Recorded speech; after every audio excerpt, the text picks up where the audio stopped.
Aloha, here I am in Waimea Bay with my great old friend Buzzy Kerbox, great surfer. We meet Sunset Beach early 70s, 72, 74, 75. Then we went to South Africa and come to Brazil. A lot of stories, huh, Buzzy? A lot of stories, a lot of memories. You know, I ran into you at Sunset the other day, and all of a sudden all these memories come back. You know, I don't see you for a while, I kind of forget, and then it's like, oh yeah, Rico here, Rico there, and yeah, it was a lot of great memories. I have a great feeling come to Hawaii. All my old friends like you, like Aikau family, Michael Ho, all the Hawaiians, you know, so I really thanks for all the respect they have to me, and I love the Hawaiian culture and love to be here. I would like to thank for Sense, is our sponsor, is a Spence, is to put on the clothes. When you wash your clothes, have the good smell, you know, it's great. And we have Agua Sanitária, is a cleaner to clean the house, you know, they're great people, they are surfers, the owners, and it's great to be here in Hawaii with Qboa, which is the product that sponsors our program. Buzzy, how, for the beginning,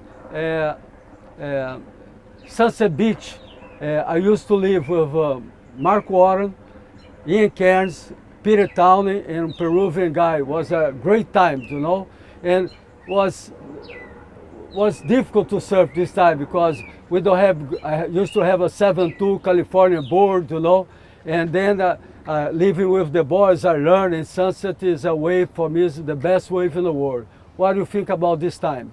Well, you know, I grew up in Kailua, so we drive out the east shore and surf Velziland. So I grew up surfing Velziland in the early 70s. And then by 74, Sunset there's contests and stuff, and Smirnoff was at Sunset, 74. And to me, Sunset was just a big version of Velziland. It's the outside peaks, the inside west bowls. It was like, so I knew that lineup, but it was a bigger version of it. So yeah, I had some great competitions out there and a lot of events. I mean, Sunset was the spot back then. You had to learn Sunset. And there's a lot of water moving. It's a big area. It's tricky. But my knowledge of Velziland really helped. Yeah, you surf really good. When I start to surf, today one Brazilian Kyle, California, or any, you go with a friend, the guy, oh, here's the channel, watch out for inside reef, you know, paddle through in the wave, they give you. But this time, nobody tell me nothing, you know, shit. And you learn by the wrong way, you know. Yeah. And I have a good story. That I was surfing a big day, no leash, 72. Yeah. And was really big. Then come a 10, 12 foot set, took my board, I saw my board going to Camis. Oh shit, my God, what's happening? And then I saw a board in the channel. Don't know, I said, oh man. Someone else's board. Somewhere I'll take that board, one. I can I'm gonna. Then I went there. Do you know who was the board? Gary Spies, the white Gary Spies? guy. Oh. And I don't know English, but the guy, fuck, I'm gonna kill you. I'm gonna kill you. So, shit, better you kill me outside the water than I drown here, you know. And then I wait him in the water, and he was 10 times bigger than me, you know? Yeah. And then I say, bro, sorry. Oh, fuck. And then we become good friends, you know. But I remember the Sunset, when you don't know, you don't want to go Camelin, huh? It was a whole different story back when we didn't have leashes, because when you got caught, you paid, and it's a big swim, and then the channel, and it's a big recovery. But also, it would clear out the lineup. So if you didn't get caught, then you had kind of an empty lineup. Now with leashes, the cleanup sets, everybody just pops up and stays there. Big difference. For me, Sunset, I come here 53 years, and I still learn because Sunset is every day different, you know. Different angles, different swell, different time. Yeah, it's like, it's really confusing, but it's on. Last week we get together, Sunset, we went surf, was a good time, perfect, huh? Yeah. Do you have any big wipeout, Sunset, any heavy story? Everybody has a heavy story in Sunset, right? What's yours? Well, I remember back during the contest days, I was deep on the peak. It was probably an 8 to 10 foot day. And then sometimes the west peak would come, so you paddle deeper and you get around it. So I got around like 2 in a row. And then the next one was like a north one on my head. And I just remember getting held down so long and just crawling up my leash. Finally get up, get a breath. and then there's another one right there, and just like one breath and go down, just beatings, and that was during the heat. So after that, you know, just it takes it out of you. That was Sunset's heavy on the outside. Yeah, great surfers this time. No? I remember Bob Jones, the Hawaiian guide, you know. Yeah. And I don't know much the lineup, so I always stay looking Eddie Aikau. Yeah. You know, I remember he stay outside, far away there, so I keep next to him. Big key too, because guys will know Bob Jones too. Yeah. Who you followed this time? Did you have anybody? Well, you know, I was surfing Sunset. I was trying to get the medium ones kind of inside of those guys, like James Jones and Eddie. They would always wait the farthest out for the biggest bombs. Yeah. And sometimes I get the smaller ones, so you work inside of them. But then when you're inside and then there where the big sets break, then you get caught. So it's cat and mouse out there, and you take some severe beatings when you're caught out of position. Yeah. I still make these, you know, when sometimes I go outside, wait for the big one, and sometimes I wait in between sets, not inside, you know, tube and then outside. So comes some light, and then you caught is good time, huh? Yeah. What's your other favorite place in Hawaii? You know, Sunset's my favorite, but early season when the swells are more north, I love Lonnie's. Oh, Lonnie's my favorite wave on the North Shore, probably. Like, yeah, when it's 8 to 10 foot Lonnie's on a north swell, it's just unreal. I love long right hand waves like that. And you buzz, speed, and smack then, it, tack it, I know, yeah, strong surfer. Make it. I love when you have that big wall you got to deal with. You know my son Eric Souza? Yeah. 1 month before he born, I was surfing 3 days, very big swell, stormy, nobody surfed nowhere. So I went to Makaha and was too big. Then I come back late afternoon, about 4 o'clock, and Laniakea was started to work. Yeah, but it was really very big. Himalaya connecting. You know. So, but we, you know, strong boys. You know, you wanna do something different. So I went out and have only 5 guys out, and Dennis Peng was out, and was two lineups, you know, and so big that break twice. I only see one time like that, you know, and have west too. So you catch the wave when you go to get out and come and this big ball, and then I was afraid to put straight, and then one more. In the third time, come a big set and took my board, bro. You know. And I think I'm gonna die, bro, for sure. I was so nervous. I get numb, you know, instead be a ramp, you know. I stay, oh shit, what I'm gonna do it. And then say, do you want some help? But how he's gonna help? To, you know, back then you can't help, you know. No, the 2 guys in a board. And then God helped me, in God's hands, right? And then the wave take me inside, and when I go, 45 minutes I get out, I look my board between Lannis and the channel for Jocos, you know, and was already. Oh, can go over that way, yeah. Sometimes they go Himalaya side, but the current splits and you don't know which way it went. I was so deep that go to the right. Yeah. And then I know was big. If I get a board, I could paddle there and pick it up my board and not be drag outside. I don't want to be dragged outside. And then was nighttime was one of the most difficult times I ever had in Hawaii. What is the difficult time you had ever in Hawaii? You remember? The most difficult time? Jaws, Honolulu, pipeline. Well, there was one evening Archie and I were towing the lefts at Piahi, and it wasn't massive, but it was these lefts kind of peel in there pretty far, and Archie came to pick me up. What's the name, the guy? Archie Kalepa. Oh. He came to pick me up, and it was so tight that I grabbed the rope halfway, and he gunned it, and the rope just burned through my hand. The handle hit me. Then I got caught by the set. I lost my board. His board came off the ski, and the boards went up in the rocks. Oh. So we finished, and it was almost dark. So we go back to the harbor, and we hiked down on the rocks looking for our boards because we didn't want to leave the trash. Yeah. And so we went all the way around the corner, found our boards all beat up. And as we came back around the corner, you know, we've got like 500 yards to go. It was pitch black. Oh shit. Dark, and we're on the rocks, and there's waves washing up, and it's like, and you couldn't see, it's slippery rocks, and it was that was scary. Yeah. And then this moon just came up and lit the sky for us enough where we could see the rocks and get out of there. But that was a situation where challenging. Okay. Yeah. Buzzy, coming back old times after sunset, you know, we went to South Africa together. What year was that? 76? The first year was 76. Yeah. In 75, a year before, I went to South Africa. I have some Hawaiians too, and we made the first contest to come IPS. One was South Africa, Guston 500, one in Australia, and this in Brazil wasn't IPS yet. Yeah. And was a full successful. Rory Russell win with my board, a Stinger. You know, crazy Rory. Yeah. You know Rory good? Yeah. Good guy. Yeah. I call him Buzzer Dog. You know.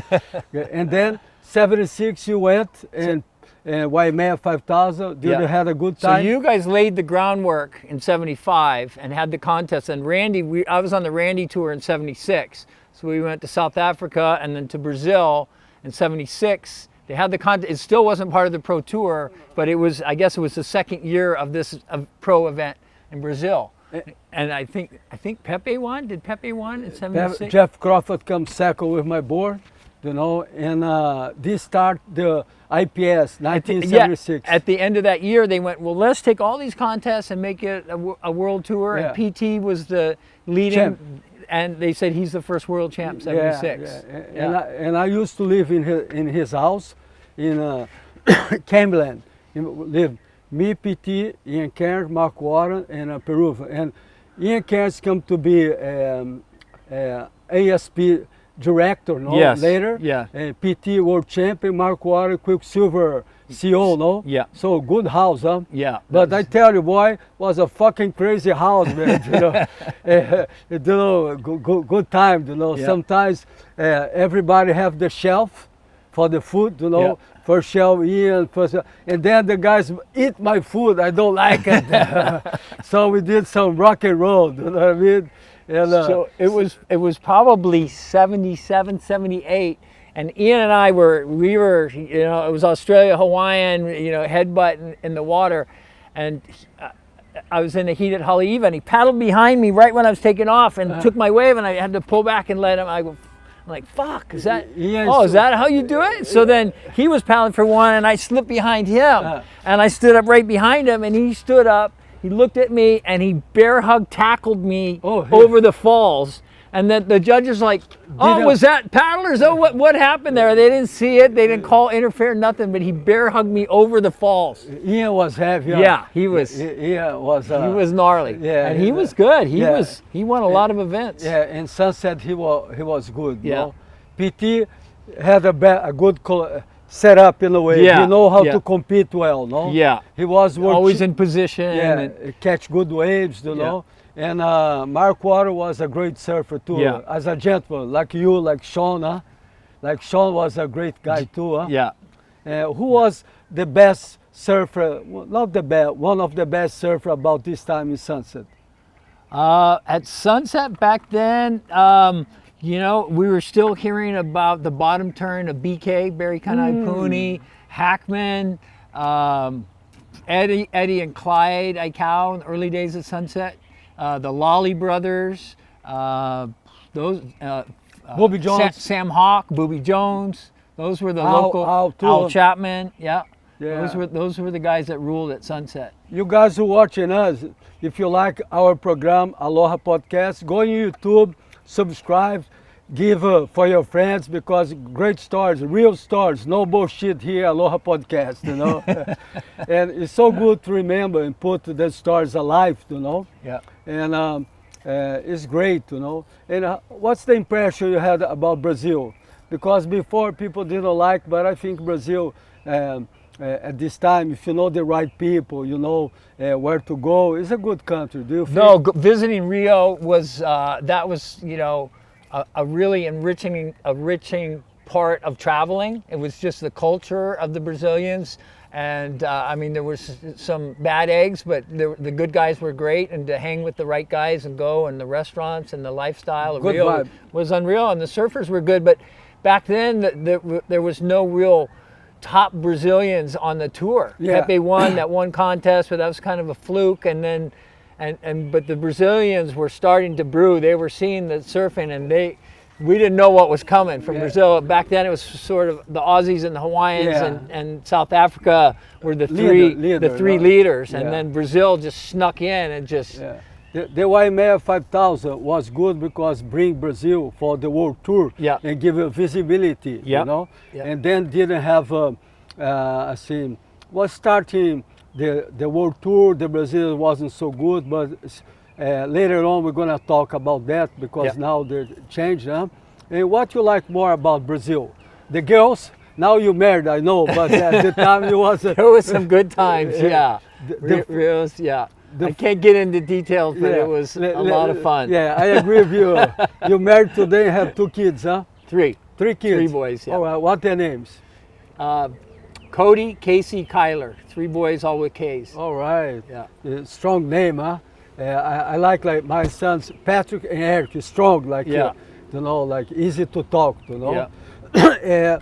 One place that, besides Laniakea, that I love is Haleiwa. Haleiwa is a difficult wave, huh? Like it's not one of my favorites. I've competed well and had a lot of competitions there, but you're always paddling in that current, and you know, there are some good tubes, but it's not really a great tube spot. But it is a good performance wave, and it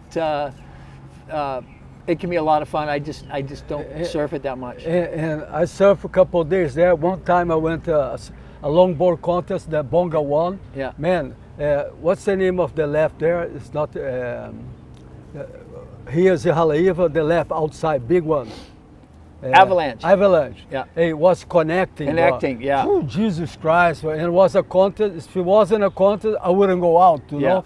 I was stormy, I see the jet ski, and then go my heat, I get a wave, I need one to go for next round. I'm glad I didn't go for it, you know? I saw guys world champs say, oh, I'm glad I lost, you know, because... Haleiwa, it pulls you to the peak, and it's big, and I've been looking at it the last couple of years because we go towing usually when it's big Haleiwa, but there's like 12 footers that just peak up. I've seen guys, the young crew surfing it, just like blowing my mind how good they surf it out there and how tricky it is and easy to get caught. Yeah, you know, you keep paddling. Yeah. I have a story in Haleiwa, was during the surf contest. The final was Eddie Aikau and John Nilsson. You was there that day?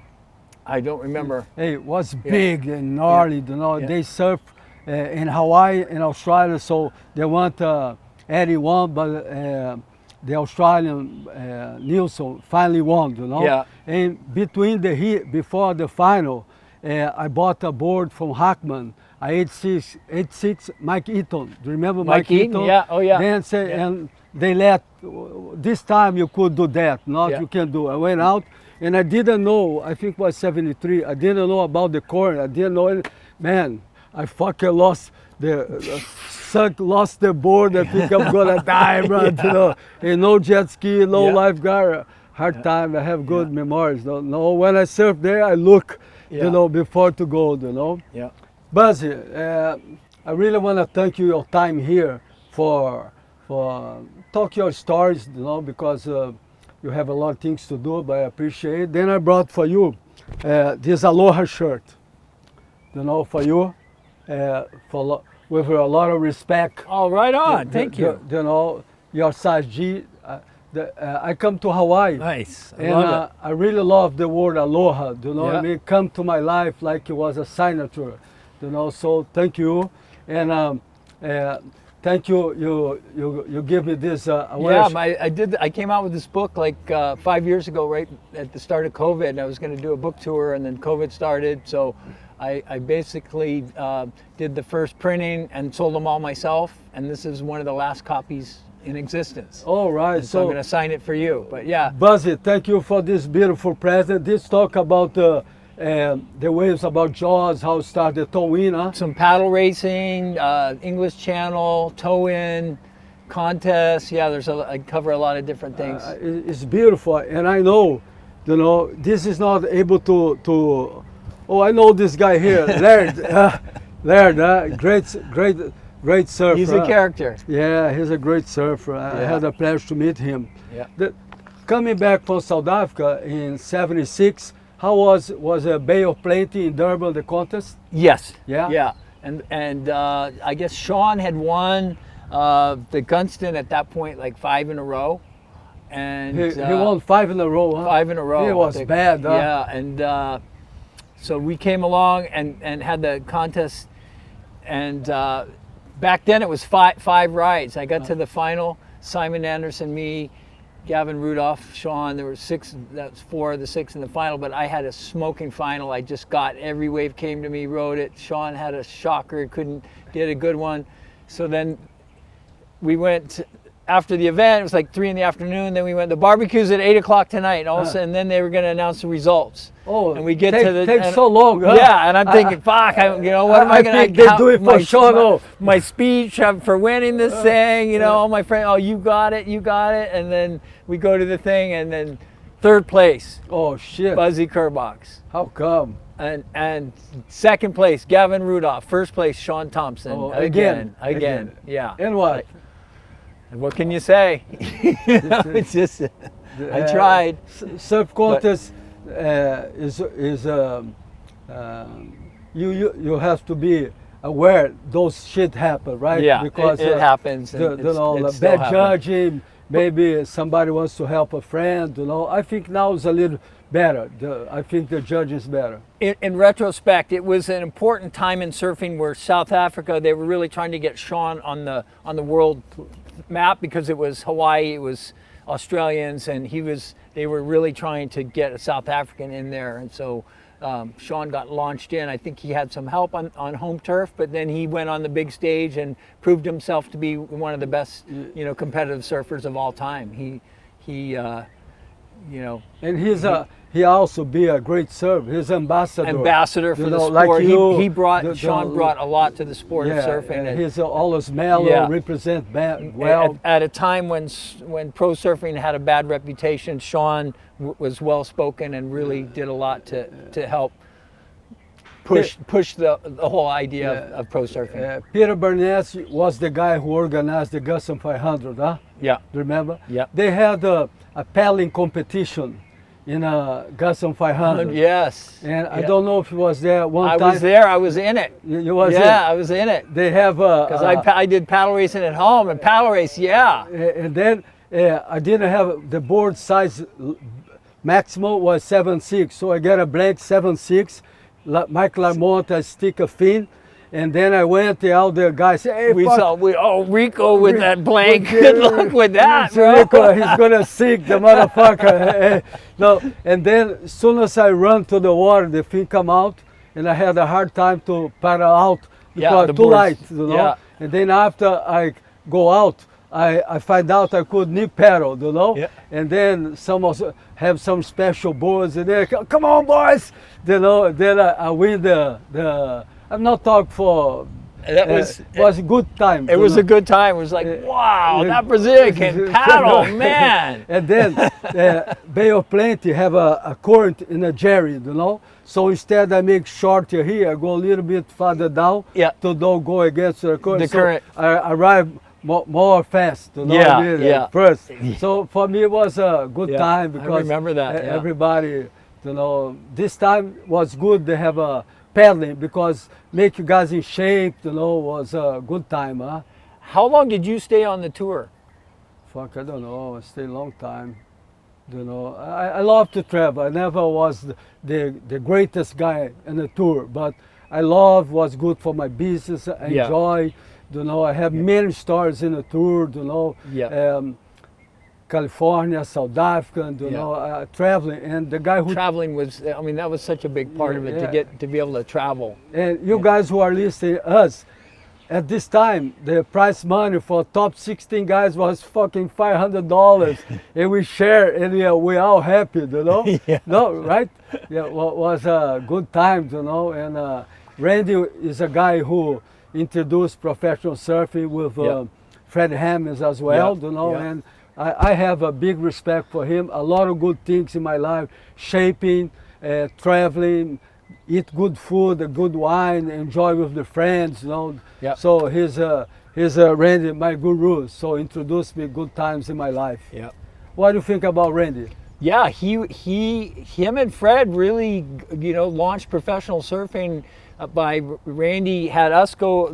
He organized the group that went to the events that you guys were having, and pulled it all together. I mean, without Randy and Fred, I don't know, when the Pro Tour would have started. But those guys pulled it together in '77. I have a story, very sad but very interesting. Very few people knows about that. Each year, Eddie Aikau died, 77, 70. I think it was 77 or 78. Doesn't matter, but this year I went with the tour with the Australians, with the Hawaiians. Yeah. Randy organized, everybody go together. When get there, Eddie Aikau come to me and say, Rico, I want you to take care of Clyde. And Clyde have a big hair like this, big guy. I said, how fuck I'm gonna take care of this guy? Fucking impossible. No, you gotta take care. I'm gonna go back to Hawaii. He went for the stubbies, come back next day and make the Hukulae all the way to Tahiti. That's here. And we are in Burley Heads. 10 days after, me and Clyde was in Bells Beach living together. Yeah. We went out to dinner. And then we went to sleep. It was a cold night, as usual, Bells. Yeah. And somebody knocked on the door. Fuck, must be a police, bro. 2 in the morning, Somebody Eddie. Come to talk that Eddie. Eddie's missing. Missing 10 days after, Yeah. And then Clyde, I have to tell, he was sleeping, So, hey, bro, I have something important. Somebody knocked on the door. So I have to talk easily, I cannot talk.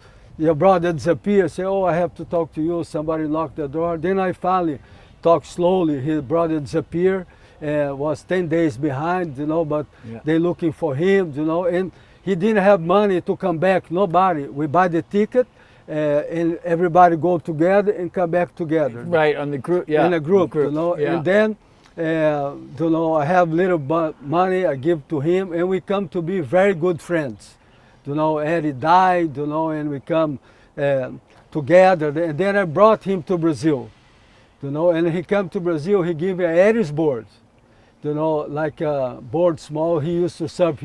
We are in Waimea Bay, we cannot go to this program without talk about Aikau family, about Eddie, and then, which I have a big respect, and then he gave me the board, and I have in my collection that I collect boards, And last spring, I went to visit him in Waimanalo.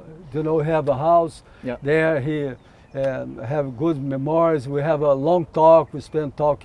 He's like me, talk a lot. Yeah, he's got a lot to talk about. And he talk about the area, about the family, and he over there he take care of dogs. Do you know that? His house. I didn't know that. His farm. Yeah. The guy go travel, leave the dog there. The guy's gonna train.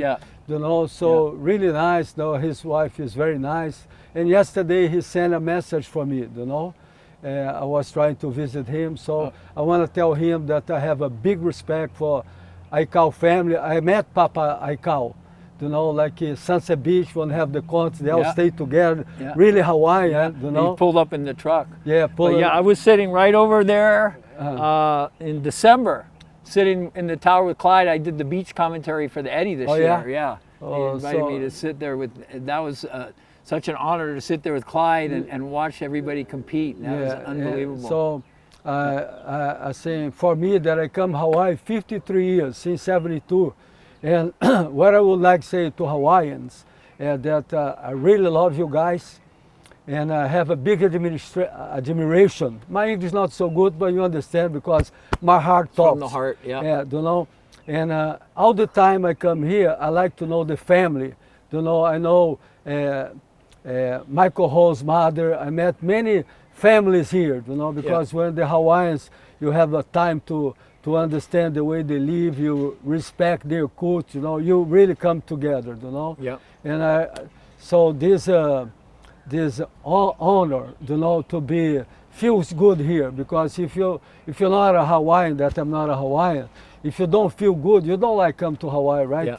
Yeah. You know, you feel uncomfortable, you know. Yeah. But every time I go my car, doing the soul to all the like, go Rico, go the way. Hey, there's no money who'll pay that. There is, yeah. Go Rico, you know, Sunset Beach, go, the guys say, Randy, all the boys, you know, and you know, I had a pleasure to meet Fast Ed in Brazil before the Black Trunks, he come there, so I have a big respect, you know.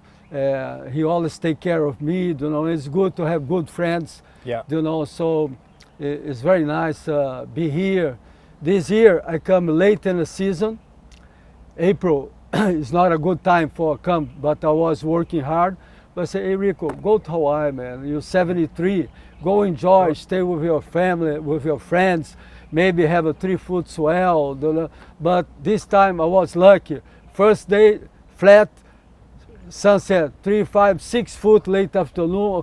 If I come to Hawaii just for this session, it was enough. It's enough, bro. You know. Next day, the day we surf. Yeah, there's some 8-footers. 8-footer. Yeah. Oh, the boy. I say you talk. It's okay, no big deal.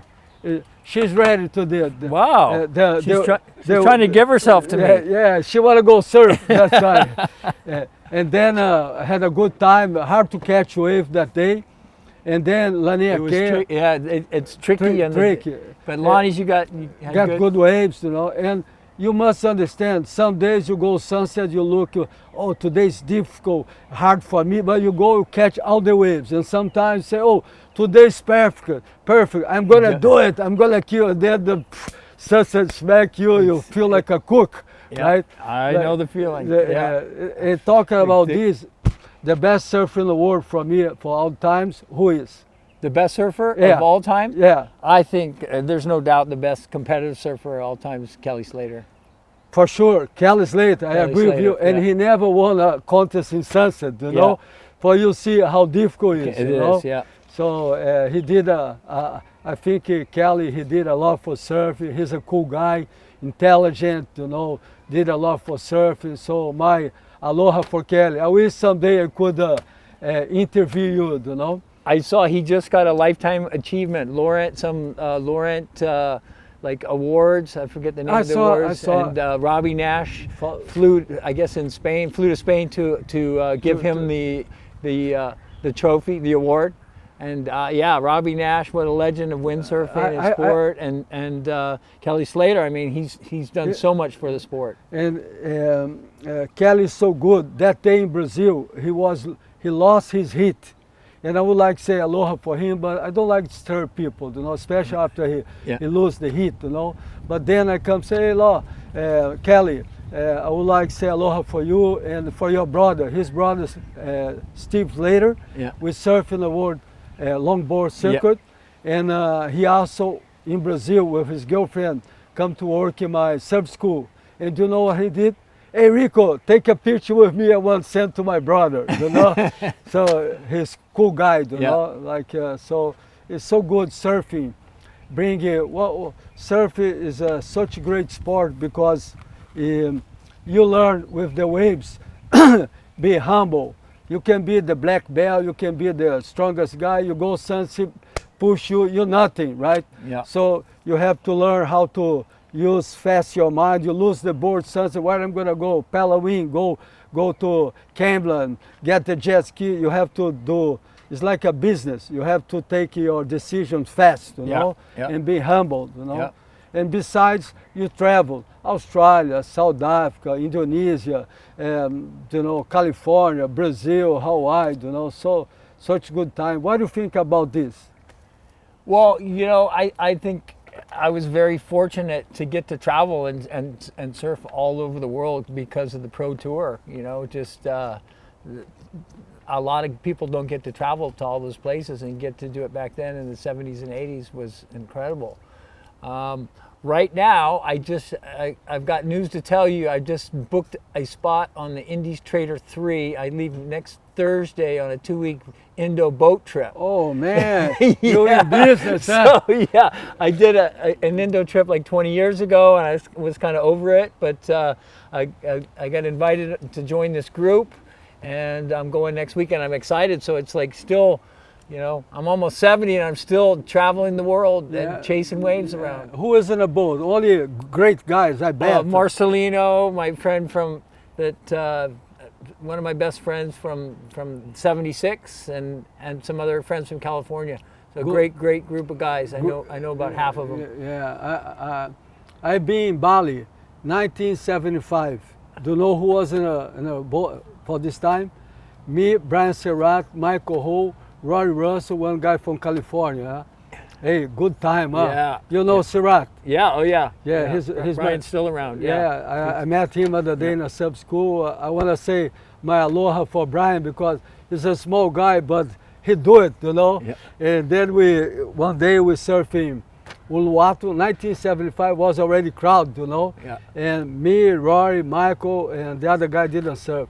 And the guy dropped on him, you know. He punched the guy and put everybody out the water. So it stayed us 4 guys in the water surfing, you know. Thanks, Brian. you know. Yeah. Now he cool off. Now Now he's cooled off. yeah, he's Uncle Brian now. Yeah. Huh? I tell you, he used to live in Sunset Point. Yeah. And people, the Brazilian, wouldn't go in the street because he lived there. Yeah, he was. The guy wouldn't walk in his street Yeah. because if he looked at you and don't like you, in trouble, you Yeah. know. But now he's a good. Used to live him and Michael Holt together. The Yeah, point, no? close. Yeah. And They were close. Michael's mother lived there too, you Yeah. know. Yeah. And All close. now he's into foil, huh? Yeah. We went to many trips together, you know. And how was J Bay when you went, coming back in the time?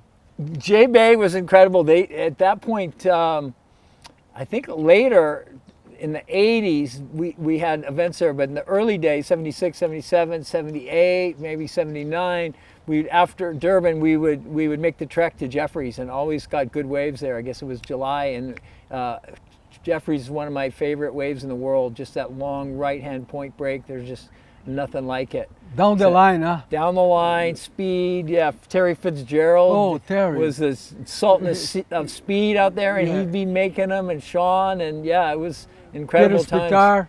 Peter Spitar, Yeah. Bruce Yeah, Jackson from South Africa. Yeah, there were some good South Africans down there, and it was cold water, tricky, sharky, but boy, it was one heck of a wave. Yeah, I remember Terry used to have the big hair, Mr. Style, Yeah. beautiful style, speed, huh? Yeah, And he has his board, beautiful designs, huh? Yeah. Little swallow, huh? yeah. He come and shape for me in Brazil. He's a great guy. Yeah. Aloha Terry, you know? Nice guy. Yeah, Great guy. good guy. But if Jeff- he don't like you, he don't talk to you. You Yeah. know, he was in that style, no? Jeffries Bay, that was spectacular. I mean, some Indo, maybe lefts, and Indo, some of the other guys like Jerry would like, but for me, finding a right, Jeffries was the ultimate wave in the world of my travels. And which other place you like to go travel? You know, Indonesia? I haven't traveled much, except Indo was awesome. You know, in the late 80s, Indo was, was dirt roads, and it was really a cultural experience. And now there's McDonald's and paved roads and traffic, and I've been kind of over it. But I'm excited for this boat trip because we're kind of go off the beaten path, not just the regular Mentawais, but I guess head up from there. And try to find some less crowded places. But yeah, it's spectacular. It's beautiful, culturally nice. You got to get out of Kuta Beach. Yeah, I don't think we're not even going to go to Kuta. I've been there a couple times, 1 or 2 times after those times earlier. Yeah. And I look Uluwatu. I didn't want to go surf, because so much people. Yeah. You don't. Were you there when you had to pay the guys to carry your board down the yeah, trail yeah. and down the ladder? They'd bring your board down. It was whoa, Ricky. And I have a good story. I always run good, and the guy who discovered Grajagan, what's his name? A guy, Australian Boyum. guy. What's his name? But I have Bill Boyum. Bill Boyum? Bill Boyum. Yeah. Boyum.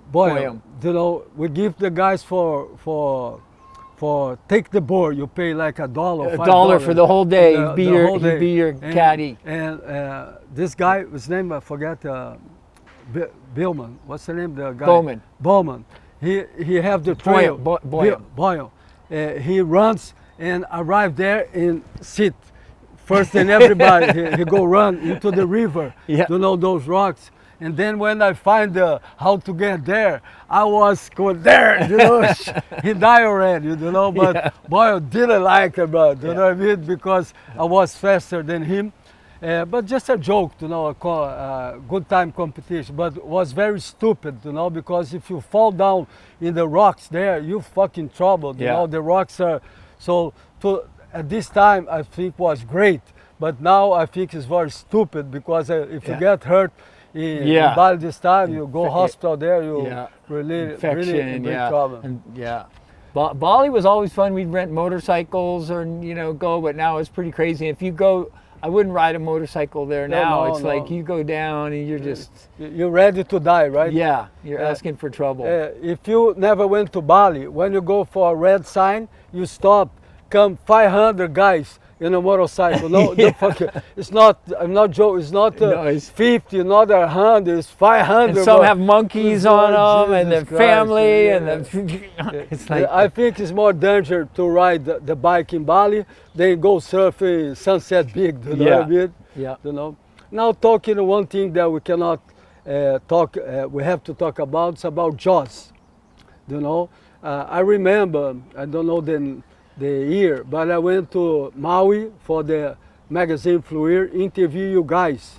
Was just the very beginning, was Dave Kalama, yourself, I think Lopez, Derek Donner, Mike Waltz, Mark Angulo, Laird Hamilton, no? Yeah. Yeah, and I stayed in the house of Dave Kalama. He was married a Brazilian girl from Bahia. Yeah. His son just born there, and he received, hey Kalama, thank you very much for the great time.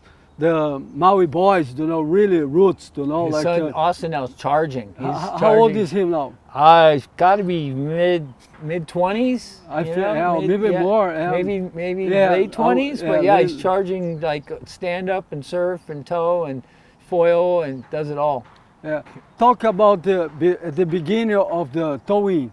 Was a Zodiac, wasn't well, this would be a good time to show you my book. Okay. So I kind of covered the tow stuff, but what's happening, we were on the North Shore here, and Laird, Derek, and I were windsurfing backyards and phantoms. Oh, and here is the, you guys can see here is a Zodiac.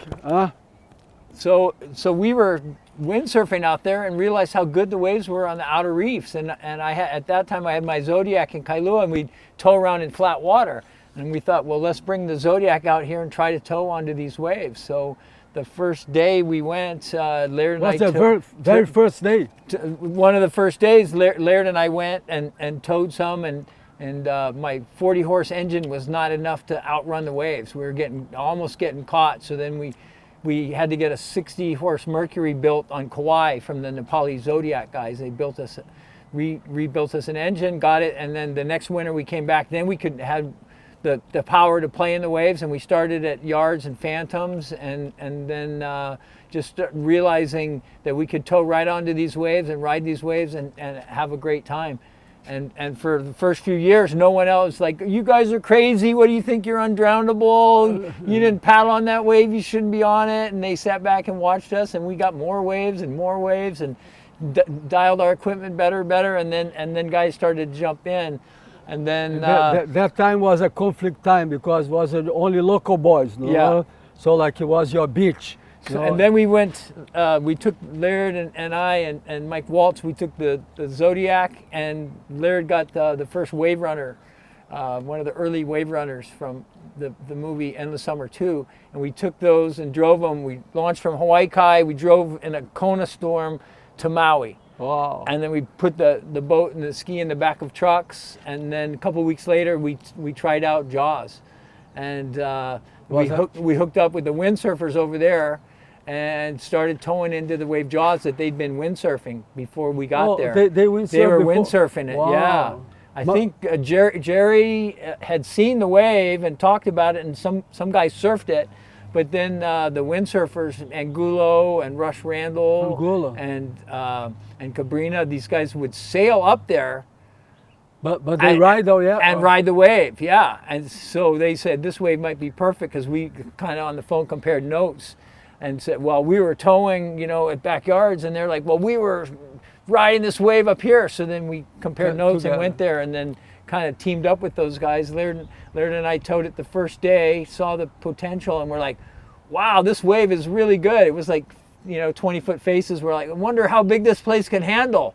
We had no idea it could handle like the biggest, best 30, 40, conditions 50. in the world. Yeah, as big as it gets, it just gets better. I think Laird is the best guy there. Laird? Laird was leader of the pack. Yeah, and he was most fearless and definitely the leader of the gang. Yeah, I have a good story about Laird. He went to Brazil for a surfing contest, and they have a paddle race. Yeah. I didn't participate. And then all the Brazilians are going there, and at the very end, Laird let Edu Bahia, the guy who won, pass.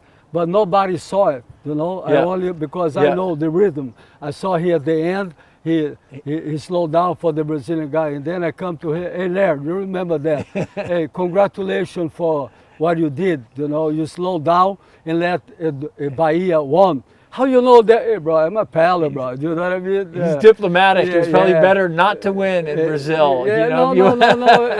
He's up everything. For me, Laird, when you talk about Qboa, about the beautiful wave he had, I'm talking about. Qboa, the big wave first ever. Yeah. Somebody surfed, and he's a waterman. He paddled like a maniac. My big respect for him. Yeah.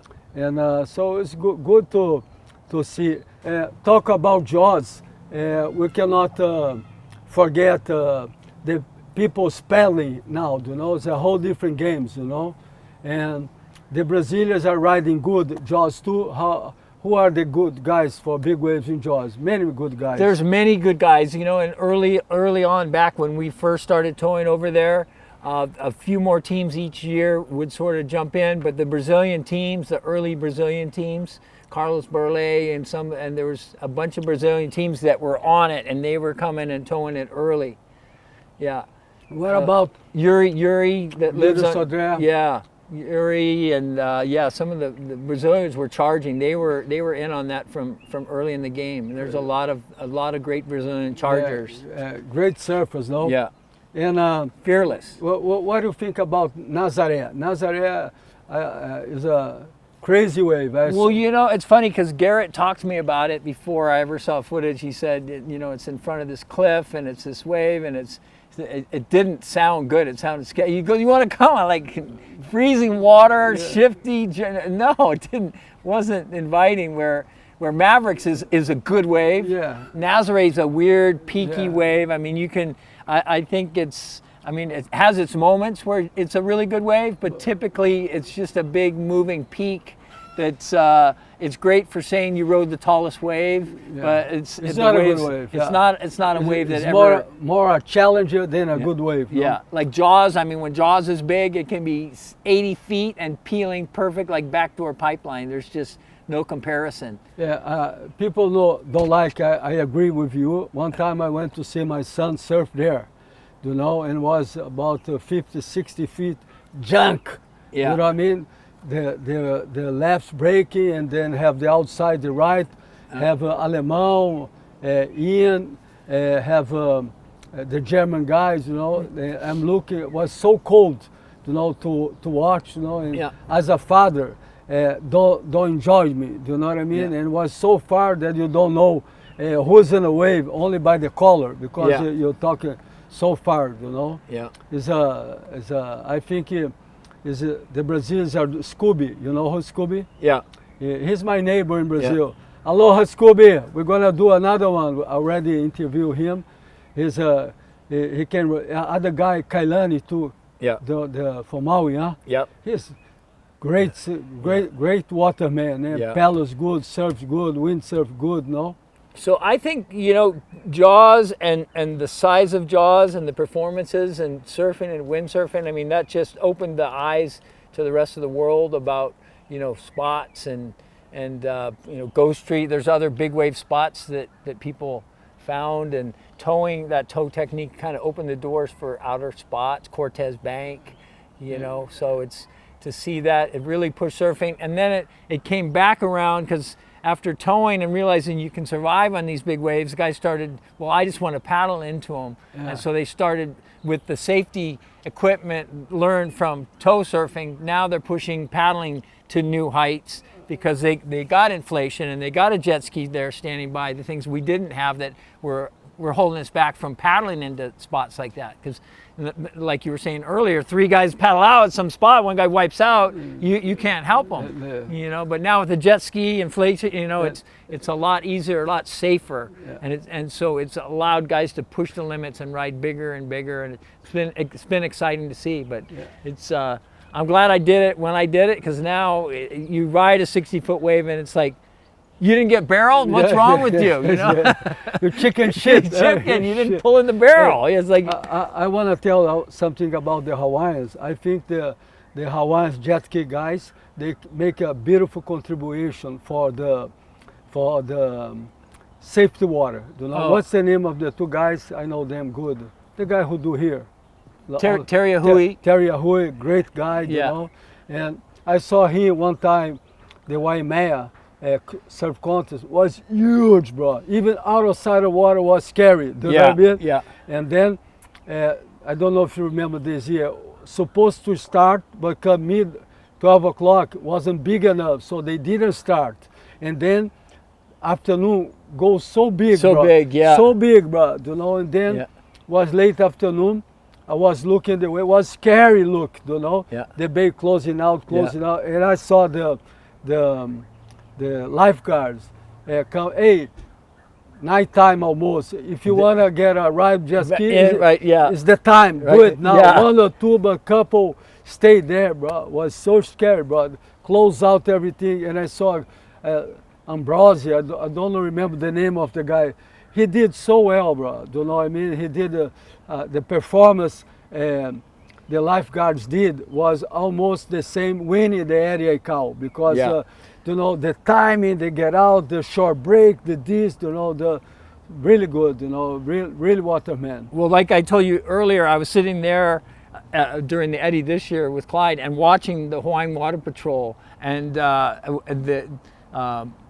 the job that they were doing and practicing on the inside in the white waters and getting caught and getting sucked over by the rock, and just all the level of safety that they brought to everybody, getting them back out, cleaner. It was incredible. It was a masterful performance, and they had a broken ski and they tow it into the 10-foot shore break and drag it. I mean, it's so sketchy doing that, because you got a broken ski tied on and they just waited for a lull, zoom it right in, slide up the bit. They just operated so smoothly. Unbelievable water safety. Victor, I stay in Hawaii. I have 2 houses here. Victor Massal was in charge of the lifeguard for North Shore.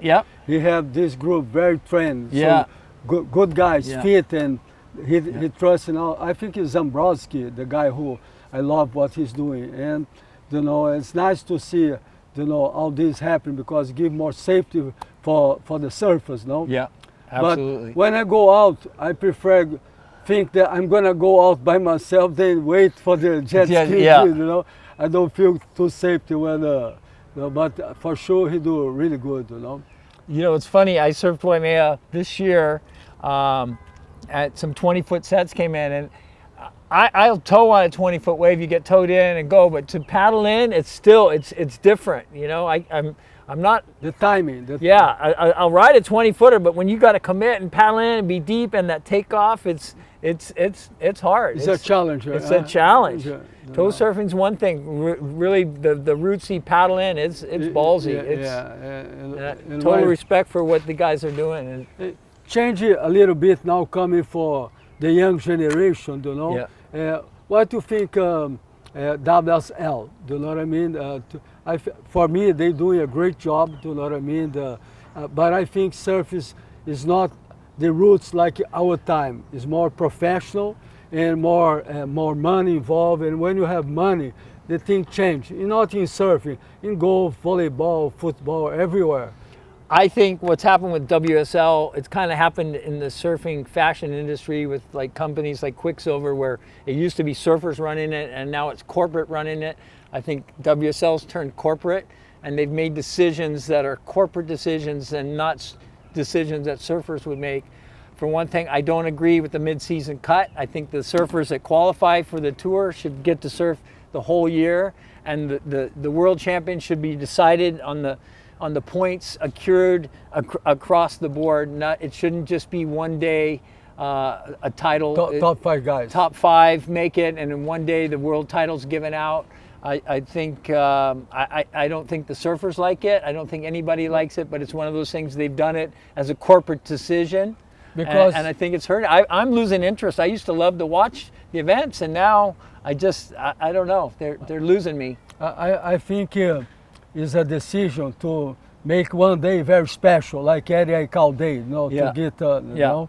And I see the point. I just don't agree with it. I think our time during the IPS, then ASP, the surfers talk more with Randy, with Ian, Yeah. Talk at this position. Do you think the surfers give their opinion for WSL today too? Surfers give their opinion, but they, like Slater's made a bunch of comments of, no, I think you should do it this way. They don't listen. They don't listen to anybody. They just go in the back room and make corporate decisions. Yeah. It's not. In Brazil is doing Saquarema, have a beautiful content. Is the, Palanque, the beach construction is the biggest in the world. Yeah. The biggest money they had, for sponsorship, bringing for the tour, for the WSL, and the most numbers of surfers. The Brazilians are very, like football. They go for it. They want like fun. How you say that? The guys are crazy for the surfing. They're what's the word? Enthusiasm. There's a word. I can't.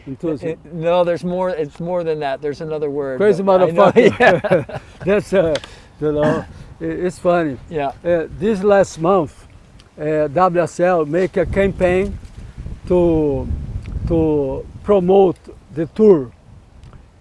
So they make many cuts for people look at WSL internet.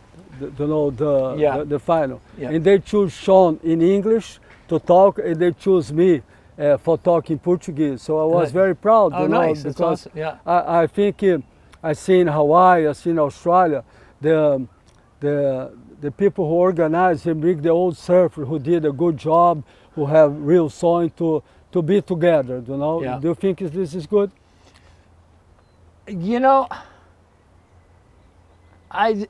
I don't know. Doesn't matter. Yeah. But like you did here in Aikau, you was the recorder. The beach commentator. Yeah, you feel good to doing this? Yeah, no, I enjoyed it a lot. Yeah. Okay. Yeah. So just coming for the last time of the interview, what do you think about the Brazilians now in the tour? Gabriel Medina, Felipe Toledo, all the Italo Ferreira, Dora, they all very good, no?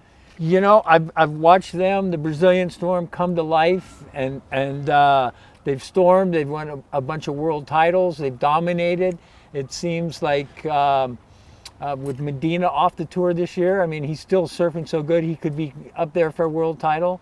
I think Italo's amazing, and I've got my money for a world title on Italo this year. I think he's hungry. He's fired up. He's got the determination. He's got the modern innovative surfing and air game, as well as carving and turns and speed, and I think he's strong. He's good in big, small tubes, so I think I'd have to put my money on him, and I'd say the Brazilians, I mean, they've proved themselves to be some of the best in the world. Yeah, right up there. I spoke other day, the last 2 months I was surfing a pool. Have you surfed in a pool before? Not a good one. I look and say, I don't think I'm gonna like it. Do you know what I mean? But I think it's funny, how artificial. Then I went surfing Boa Vista Village. Man, have the biggest wave, like stoked, not big wave, but like 3-4 foot, nice. Hey, bro, every wave, every 20 seconds, bro. Do you know what I mean? Yeah. Bow, and 5 guys in the water, go Buzzy, go Michael, go, and it's so fun, and you spend 3-4 hours, you get died, you know what I mean? Yeah. So I had fun, and Italo was there, and I said, Italo, why you surf in the pool? Because here we can train exactly the same Yeah. turn, the same movement. So, and then 1 month after, he win the pool during the WSL. He's a very smart guy, you know. Italo's always done well in the pool, and like John has never done good. For some reason, his surfing doesn't relate to the pool. It doesn't, as good as John is, he's never had a good result. I think John for me, I like a lot Toledo too, you know, I like Medina too, but I like John, you know. I think he's I think he's the best surfer in the world now. He's the more fluid, the more creative, you know, but who I am to judge him, but he have such good life that for him is not as important for the Brazilians. The Brazilians is everything. Last call, you know, like they're hungry. They're hungry for this. They do anything. They train, and he likes sailing. He likes camping. He likes surfing. He likes the friends. He likes the lifestyle. So, and I agree too, because in life, like there's a lot of things to do it, you know. Yeah. So my friend, I get goosebumps. Hey, good stories. So listen, Rico, I've got buzzykerbox.com is my Instagram, and I'm going to start posting my story. I'm going to do like 2-minute little story of my trip. So anybody that wants to come along on the Indies Trader with me, they can follow my Instagram, and they're going to get a ride on the Trader. Okay, let's talk without again. the jet lag. What's the name of the... Buzzy Kerbox on Don't Instagram. forget, Buzzy Kerbox, you know, follow him for the trip to Mentawai, good times, great surfers. And I want to thank a lot Sense, my sponsor, and Qboa, you know, that they let me sponsor my podcast. And here is the first time I do outside, you know what I mean? Usually you do in the studio. It's our program, it's easy, you sit, but here the light. So thank you, Bruno Lema, he's the man here, and I hope I can come here and do it again late in the season, you know, because I know all the Hawaiians, we love to do, I think this is great to do outside. So thank you, everybody, Cia Duarte, everybody to help me, and mahalo, and thanks surfing, give me a great life, thanks for my great family, for my great friends. Aloha. Aloha.